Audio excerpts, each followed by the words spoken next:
After this, Jesus went to Jerusalem for a religious festival. Near the sheep gate in Jerusalem there is a pool with 5 porches. In Hebrew, it is called Bethesda.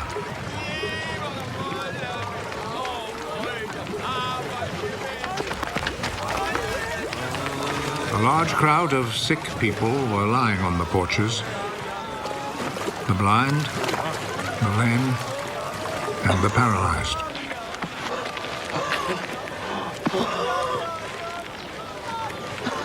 A man was there who had been sick for 38 years.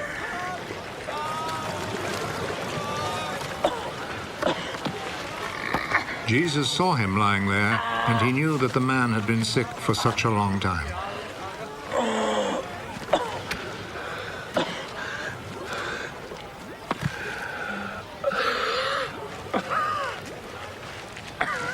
Do you want to get well? Sir, I don't have anyone here to put me in the pool when the water is stirred up. While I'm trying to get in, somebody else gets there first.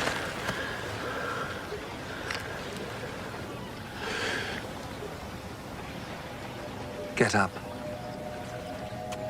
Pick up your mat and walk.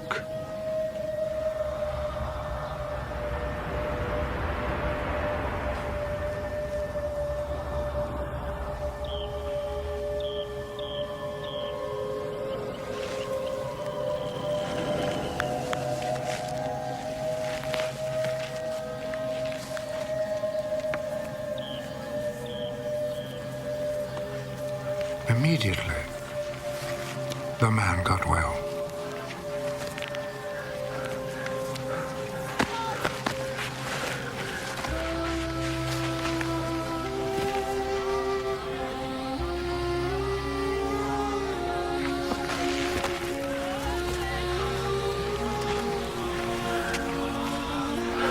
He picked up his mat and started walking.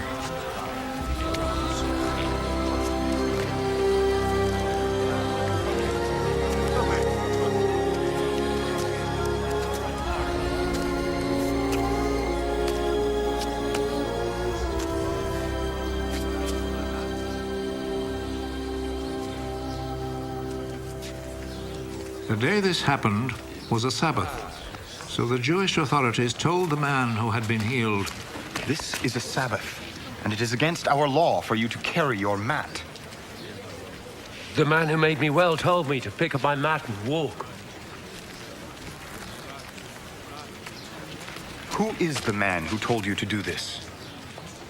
But the man who had been healed did not know who Jesus was, for there was a crowd in that place, and Jesus had slipped away. Afterwards, Jesus found him in the temple. You're well now. So stop sinning, or something worse may happen to you.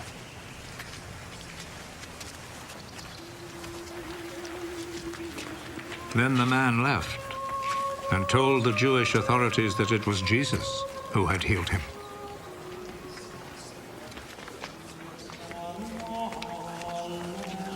So they began to persecute Jesus because he had done this healing on a Sabbath. Jesus answered them, My Father is always working. And I too must work. This saying made the Jewish authorities all the more determined to kill him. Not only had he broken the Sabbath law, but he had said that God was his own Father, and in this way had made himself equal with God. So Jesus answered them, I tell you the truth. The Son can do nothing on his own. He does only what he sees his Father doing. What the Father does, the Son also does. For the Father loves the Son and shows him all that he himself is doing. He will show him even greater things to do than this, and you will all be amazed. Just as the Father raises the dead and gives them life, in the same way the Son gives life to those he wants to. Nor does the Father himself judge anyone. He has given his Son the full right to judge, so that all will honor the Son in the same way as they honor the Father.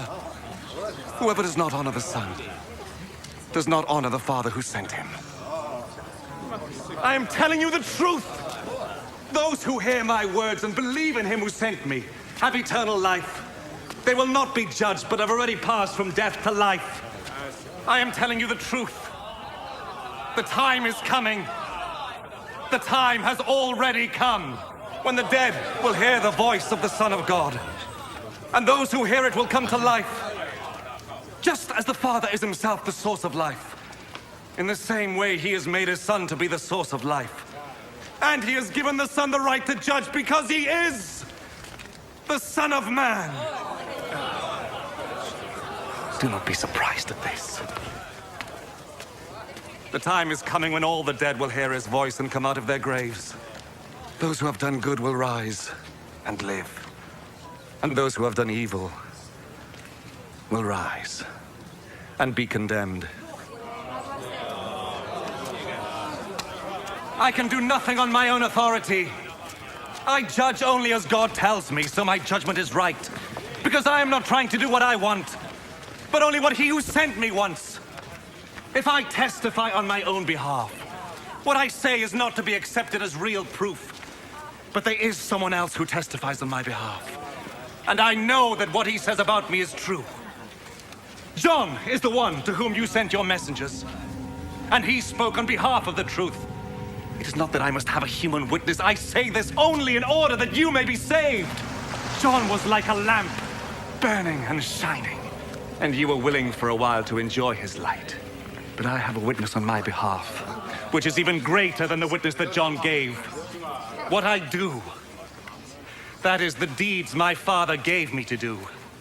These speak on my behalf and show that the Father has sent me.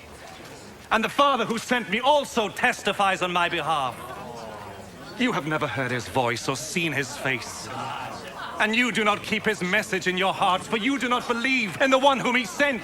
You study the scriptures because you think that in them you will find eternal life. And these very scriptures speak about me, yet you are not willing to come to me in order to have life. I am not looking for human praise, but I know what kind of people you are. And I know that you have no love for God in your hearts. I have come with my Father's authority, but you have not received me. When, however, someone comes with his own authority, you will receive him. You like to receive praise from one another, but you do not try to win praise from the one who alone is God. How then can you believe me? Do not think, however, that I am the one who will accuse you to my Father. Moses, in whom you have put your hope, is the very one who will accuse you. If you had really believed Moses, you would have believed me, because he wrote about me. But since you do not believe what he wrote, how can you believe what I say?